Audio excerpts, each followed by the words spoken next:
This is One Man's Family.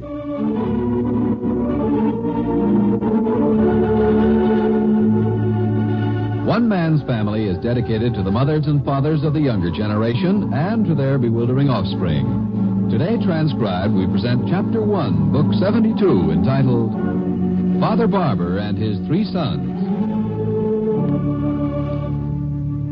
6 blocks straight down from the family home in Seacliff, San Francisco, it is early morning at the residence of Nicholas and Claudia Lacey. They are still up in their bedchambers, putting themselves together for the day. Claudia, where are my razor blades? What is it, Nicky? I can't hear you. What? Oh, this is getting nowhere. Claudia, I said... Don't shout, Nicky. I'm right here. I'm sorry. A moment ago, you sounded at the other end of the corridor of time. What's the matter? My dear, I've lathered my face and prepared myself for the ordeal of shaving, and now I can't find a razor blade. I know there was some right here in the cabinet. Have you seen them? Did you look in the cabinet? Did I look at... Dear girl, I just told you there were some in the cabinet, but not now. Where have they gone? Well, I'm sure I don't know, Nicky. When did you see them last? That's not going to help me shave this morning, I'm afraid. What difference does it make when I saw them last? Nicky, are you growling? No, darling, I just don't like to stand around with soap all over my face. Oh, well, let me look in the cabinet. Are they in a package or what? I have looked in the cabinet. There are no razor blades there. Well, wasn't there a blade in your razor? Claudia, if there had been a blade in the razor, I would have been shaved by now. I'm a great help, aren't I? Not in the least, but most satisfyingly bewitching. May I have a before-breakfast kiss? Nicky, you're covered with soap. Oh, it's practically dry now.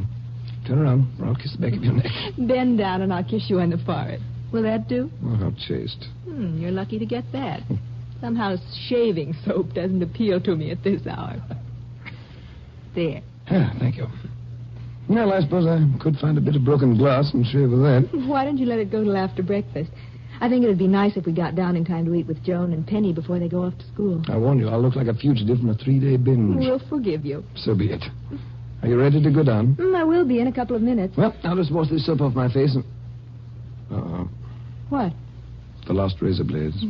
Where were they? Under this washcloth. Nicky, that's the kind of thing Dad does. I have no defense. I put them there myself and then laid the cloth on top. I'm mortified, chagrined, embarrassed, and properly apologetic. That's enough. Wash your face. We have just... Hello. Yes? Who is it? Claudia, open the door. Well, it isn't locked. Come in, darling. Well, I can't open it up. Well, just a minute, Joan. What does she mean she can't open it?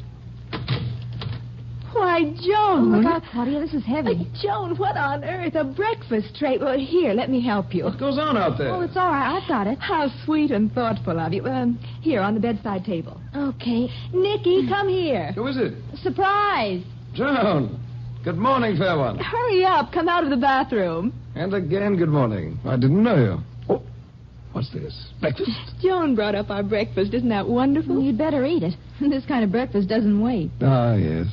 But first, would you permit a man whose face is covered with a stubble of beard to give you a kiss? Oh, sure. I kind of like a beard. You're an adorable child. You'd better hurry and eat it. I'm warning you. How about you? Oh, I've eaten already. Well, sit here and watch us. Doesn't that smell marvelous, Claude?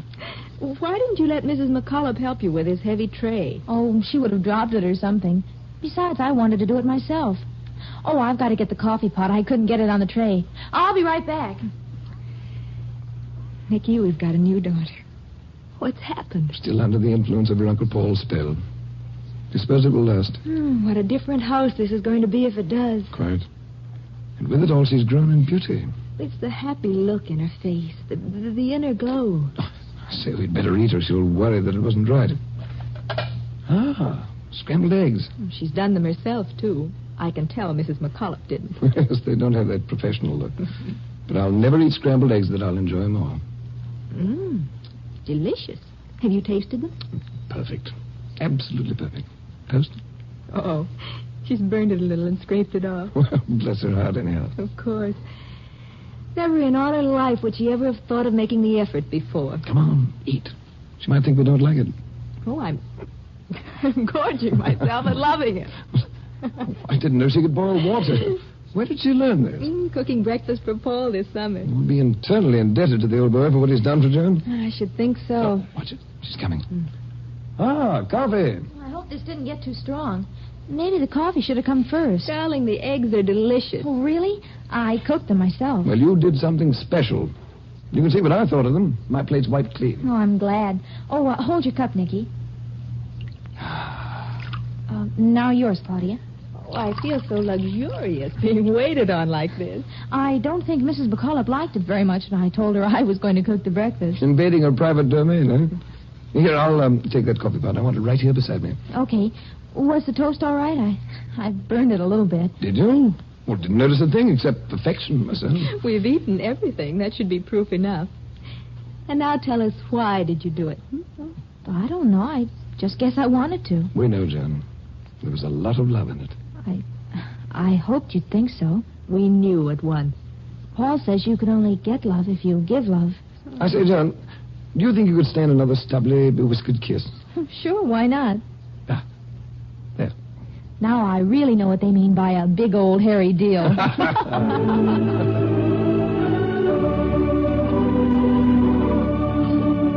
And now, 6 blocks in the other direction at the family home, it's a sparkling, sunny, fog-washed October morning. For 20 wonderful minutes, everything has been all right in Henry Barbour's particular world. He came downstairs to find his morning paper beside his plate and his favorite breakfast awaiting him. More, he found good company at his table. Fanny, his wife, Paul and Cliff, his sons, and Skippy called Andy, his grandson, Cliff's boy, who is now installed in the family home.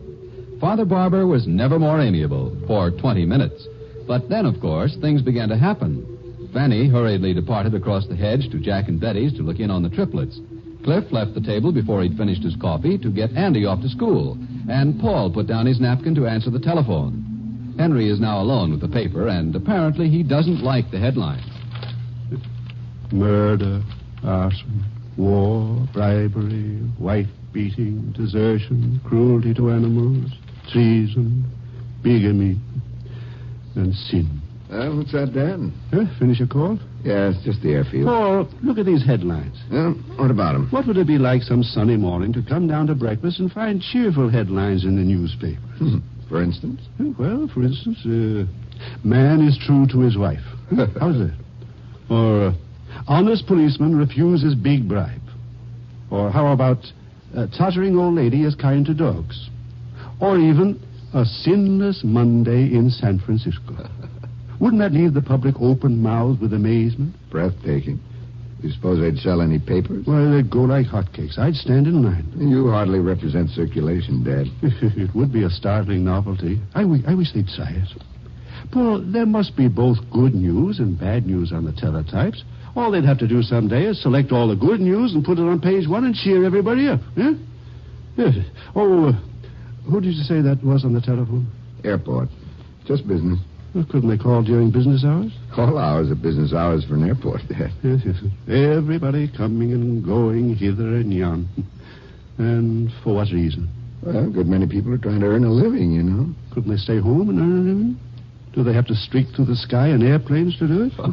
I didn't. Not in my day. I stayed right here. I made an ample living. Anybody can do it. I thought you started out pretty cheerfully this morning. I am cheerful, Paul. I'm in a splendid humor. That's great. Yes, sir. I do wish sometime we could have a leisurely breakfast with the whole family remaining at the table from orange juice right through to the second cup of coffee. Yes, sir. Oh, what was Clifford fussing with Andy about? He wasn't fussing with him. You had to tell him twice to brush his teeth. Twice, eh? My day, we told them once, and that was that.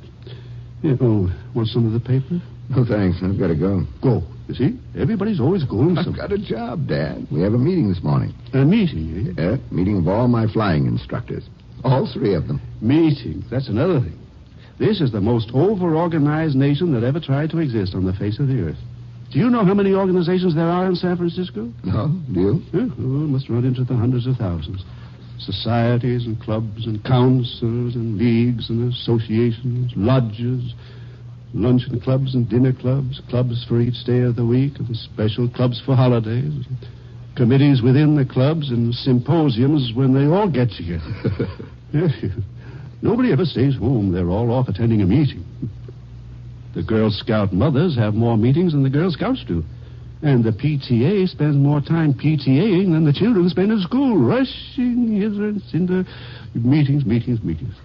Nobody even has time for breakfast. What is this, a speech? Dad's doing a symposium on the ill effects of rushing your breakfast. Nothing of the kind. I'm merely making conversation. Sit down, Clipper. Sit down. Finish your coffee. Nobody finishes his coffee. Besides, I have more to say on the subject of meetings. Well, it's a little early for speeches, Dad. Oh, that reminds me. I saw a very, very curious performance yesterday. I thought the boy had lost his mind. What boy? Pinky. He was down on the seawall late yesterday afternoon making ridiculous gestures. What? Gestures like this, shaking his fist, spreading his arms. Then he would hammer one fist into his palm.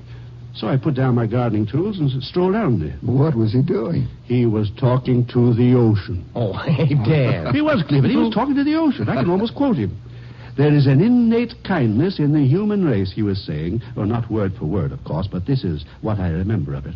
There is an innate kindness in the human race, especially among one's relatives, the well springs of which can be tapped with the pen. With the what? With the pen. He was making some reference to the fact that while he was away at the lumber camp this summer, his whole foolish family answered his letters and sent him money without telling one another. Including a grandfather who sent him $50. Oh, I didn't know other people were sending him money, Paul. You can't blame me for that. Anyway, that's beside the point. Do you suppose he has become a little unbalanced with his monetary successes? Huh? Does it seem normal to you to stand on the seawall and deliver impassioned remarks to the ocean? Well, did he see you down there? Of course he didn't see me, Clifford. He was too wrapped up in himself, shaking his fists at the waves, rounding out his periods. Did he have pebbles in his mouth? What are you talking about? Well, some old Greek orator used to practice speeches at the seashore with pebbles in his mouth. Demosthenes, wasn't it? Maybe Pinky's running for office somewhere. Running for office? Well, school office, Dad, class president, stuff like that. Yes, all very mysterious, if you ask me.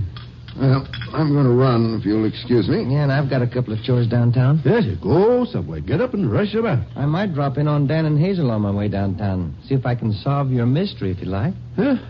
Oh, Daniel and Hazel. I haven't seen them since we got back from the Sky Ranch. In fact, I haven't seen half my family. Want some of the morning paper, Dan, to finish off your breakfast? No, thanks, Hazel. What have you got there? Looks like a manuscript. 14 double-spaced typewritten pages. I'll say it's a manuscript. Who wrote it? Sit down, Hazel. Take hold of that table and hang on. Can it wait just a moment while I go bring in some fresh toast? Listen to this. There is an innate kindness in the human race, especially among one's relatives, the well springs of which can be tapped with a judicious pen. What is that you're reading, Dan? Listen. When a person discovers the power of the written word, there is no need for the following. 1, loneliness. 2, poverty. 3, defeat. A well-written letter will bring an instant response by airmail. What in the world is it? Oh, dear, someone's at the door. Don't read any more till I get back. Sounds like Pinky, except it's much too well phrased. Never underestimate your own offspring, Hazel. Oh, Cliff, good morning. Come in. Is there anybody in a temper over here? Don't tell me something's happened to upset Father. Nothing but the morning paper. Hiya, Dan, old boy. Sit down, Cliff. What brings you out in the morning, dew? Oh, thanks. Oh, I'm on my way downtown eventually. What's this about Father? I've made a wonderful observation about Dad now that I'm living at home again. He's always grousing because people don't stay together. Gets sore if somebody leaves the table. He wants everybody around in the evening. But what happens when we are all together? You ever notice? What? He moves away. Yeah, he goes somewhere to be quiet. Now that you mention it, I think you're right. Oh, he just wants to know where everybody is. Oh, hey, have I interrupted family stuff? Oh, no. No, Pinky seems to have written something. Dan was just reading it to me. It's a speech. Oh, really? A speech, Dan? Mm-hmm. Our young son has abandoned all frivolity this season. He's gone out for the debating team. But, Dan, he hasn't said a word. Well, this is my first inkling this morning. Oh, as simple as that. Dad heard him practicing on the seawall yesterday. He thought the boy had lost his senses. But the debating team, when did all this happen? Overnight.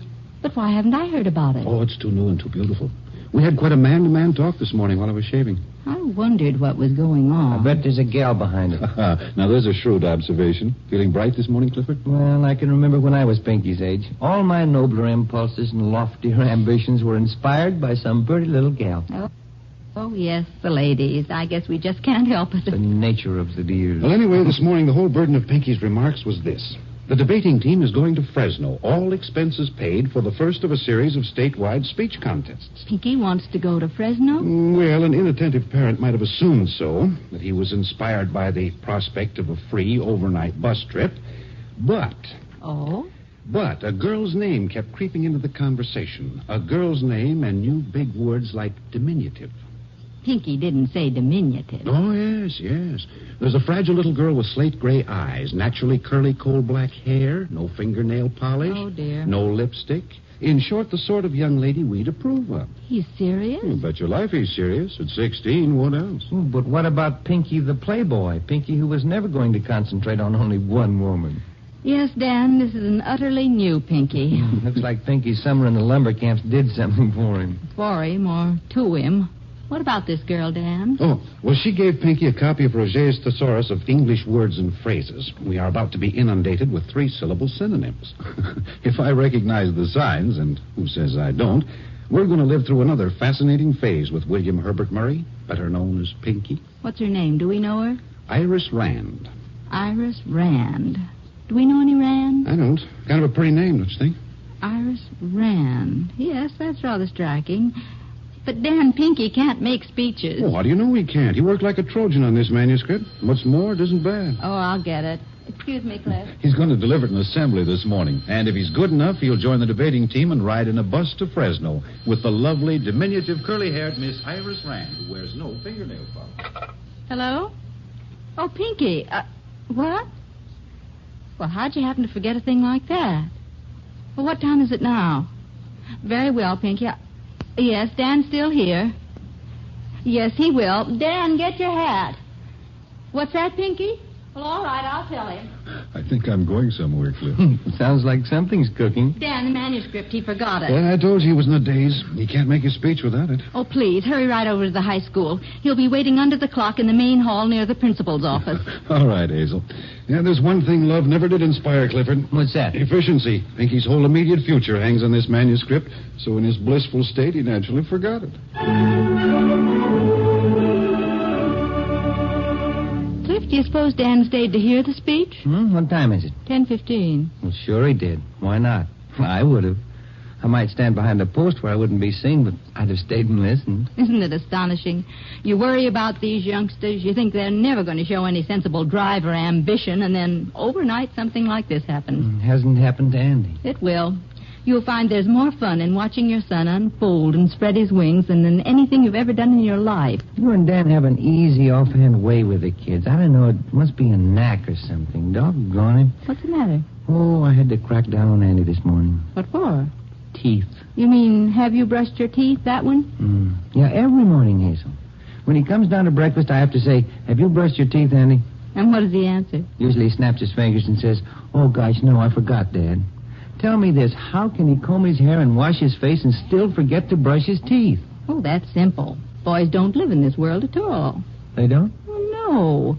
They live on ranches fighting rustlers or in darkest Africa shooting elephants, or they ride jet-propelled airplanes and explore the mountains on the moon. They think they're with you, but they're really not. Why, boys live in another dimension entirely, Cliff. No toothbrushes in that dimension, of course. None. They're pure, disembodied spirit. They can go anywhere. I'll try to remember that. You know what I dream of? What, Cliff? I want to see my son actually like me, be easy with me. I don't think I was ever easy with Dad. Nowadays, of course, when he blows off steam, I'm amused. I know he doesn't mean it, but when I was a youngster, he used to scare the life out of me. Not really, though. I could never predict his reactions. I'd like Andy to feel that he always knew where I stood. Oh, I've got to be on my way if I'm still going downtown. Well, we haven't had a visit like this in a long time. Yeah. Let me know what happened to Pinky. Well, Dan ought to be here now any minute. I'd like to wait, Hazel, but I really can't. How's Roberta, Cliff? Haven't seen her lately. She's busy? Yeah. Well, I'll be seeing you. Oh, wait. That's Dan's car coming now. Wait a minute. He looks pleased about something. Did you hear the speech, Dan? Hi, Hazel. How'd it go? Don't tell me that grin means it was a sensation. My friends, I saw her. What? Clifford, wouldn't you say that Hazel's lovely? And Betty and Claudia? We have handsome women in our family. Oh, betcha, 100%. Well, they've all got to move over now. Why? I saw Miss Iris Rand. Hazel, she's a honey. Diminutive's exactly the word. She's no bigger than a minute. Why, she's the prettiest little girl I ever saw in my life. Dan, you're addled. All right, you wait till you see her. That son of ours has taste and good judgment, Hazel. And talent. I sneaked into the back of the auditorium and heard her make a speech. It was, well, something. A little bit of a girl about that big and the loveliest voice you ever heard. But Pinky, Dan, what about Pinky's speech? Huh? Oh, yes, Pinky's speech. Sure. Well, how was it? Well, it was his first try. Needed another afternoon on the seawall, maybe, huh? Dan, don't tell me he didn't make the team. Oh, well, they won't know about that for a day or two. But I will tell you this. He's found himself a girl. Yes, sir. The only way he'll keep ahead of Iris Rand is to get himself elected to the presidency of the United States. She's a winner if I ever saw one. And the competition's going to be terrific. Cliff, don't say anything yet to Mother and Father about this, will you? Okay, why not? I never report anything but success to Father if I can help it. So that's the secret of your success. No wonder you've always been his favorite child.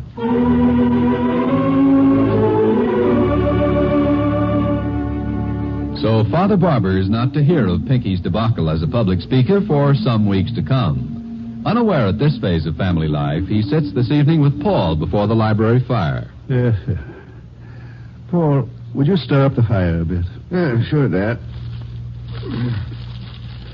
Don't think it needs another log, do you? Oh, that'll be fine. Sit down, boy. Sit down. Hasn't Clifford got Andrew to bed yet? He'll be down a little. Yeah. Don't you want to smoke your pipe, Paul? Well, sure. You usually complain of the smell. Oh, go ahead. None of the women are around. I'd like to have you smoke it once in a while. On an evening like this, for example, with a pleasant fire. I don't mind it at all. In fact, it gives me a kind of a mellow feeling. Mom will come home, take one sniff, and raise holy head. Well, you seem to be very satisfied with life tonight. Well, why not? I see the lives of my children and all my family smoothing out once more. Clifford back home with us. My sons all doing well. My daughters happily married. Yes, that's comforting to a man, Paul. I can imagine. Yes. We haven't had a good talk together for some time. I enjoy talking to you this way. Yes, it is sort of pleasant not to feel that we're at odds over something. Seemed to me we were at each other most of the summer. Oh, not at all. Not at all. We stimulate each other, that's all. Well, that's one way of putting it, Dad, but it seemed to me we were at it pretty hot and heavy several times. Oh, maybe a slight difference of opinion now and then, but that means nothing. Life would be dull if everybody went around agreeing on everything. We certainly found plenty to disagree on about Joan, no question about that. You had me on the hot seat most of the time. Hot seat? What does that mean? Now, Dad, don't play innocent with me. You know perfectly well that if everything hadn't turned out all right with Joan, I never would have heard the last of it. Why, you fought me every inch of the way to get her away from here and back up to the Sky Ranch with Nicky and Claudia. Well, was that such a terrible attitude to take? Joan is their daughter. But won't you agree that Joan's stay here and having that job has worked wonders for her? Oh, yes, yeah. Let's face it, Dad, you were pretty rough on her and that boy.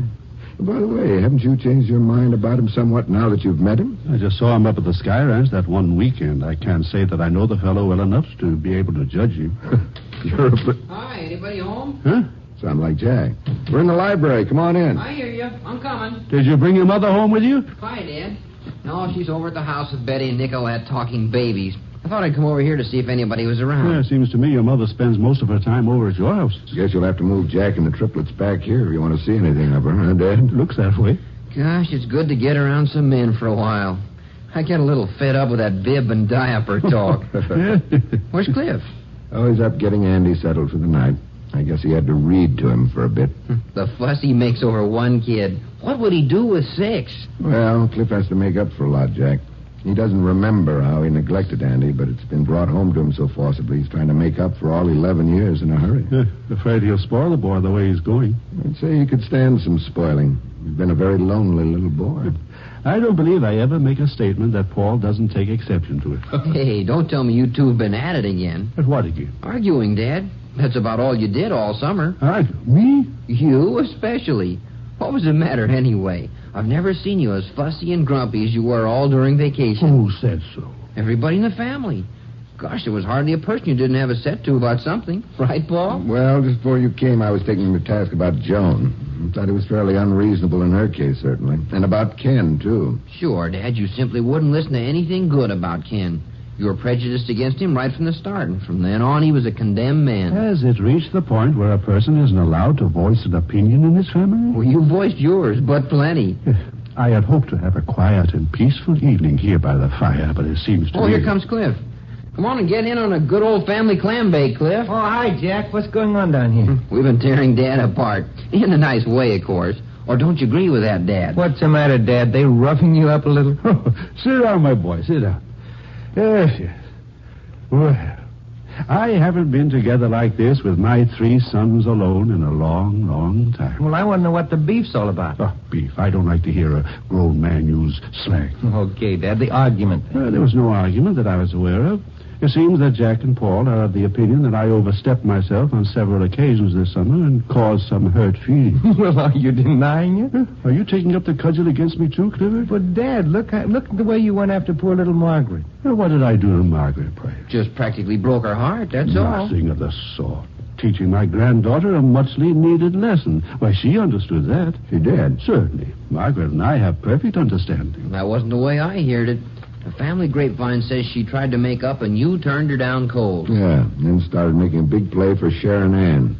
Dad, we got you in a corner now. How about it? Why, I was doing what I thought was best for Margaret, simply applying a bit of child psychology. What psychology book did you get that out of? Book, indeed. I don't need any book to know how to handle children.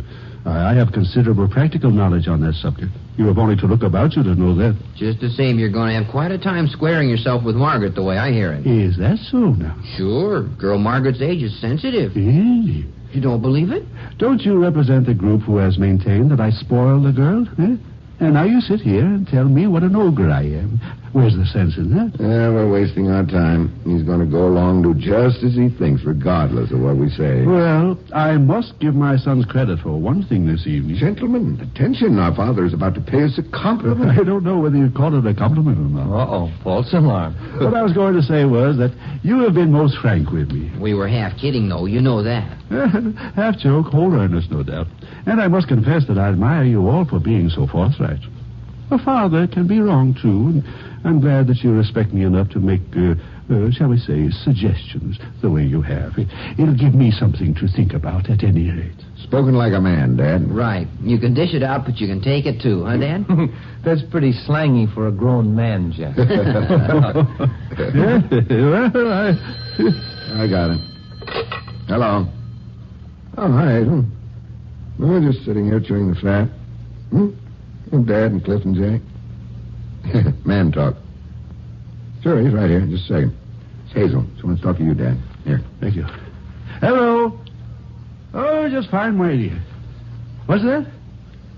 Tomorrow? Why, yes, of course. Oh, I'd be delighted. In fact, I'm especially delighted. Oh, I'll tell you later. No, that's delightful. Listen to him purr. Very well, my dear. Yeah. Good night. Yeah. Well, she must have had good news for you, Dad. Oh, nothing out of the ordinary. Well, we're not going to coax you. It was just Hazel calling to say that Margaret wanted her to be sure and call me to see if I'd save tomorrow afternoon for her. Just her and me. What's this? Hey, Dad, you mean the rumors have all been wrong? You've made up? It wasn't a question of making up. Oh, Dad. Not at all. We simply came to an understanding quite some time ago. Well, why didn't you tell us? Yeah, here we've been knocking ourselves out trying to get you two together again. And you had already done it. Yeah. You boys read the books and let your father go along in his old-fashioned way. I'll muddle through.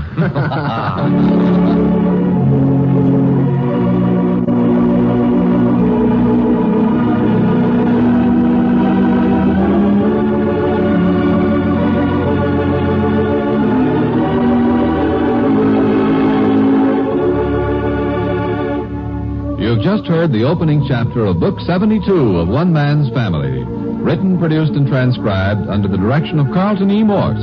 Chapter 2, entitled Clifford Delves into His Past, will come to you next week at this same hour. Monday is the night for music on NBC. And Monday is more than ever a musical treat on NBC because starting tomorrow night, you can hear the Railroad Hour, 30 minutes of your favorite show tunes on most of these NBC stations. Remember, Monday means music and the Railroad Hour on NBC. You're tuned for the stars on NBC.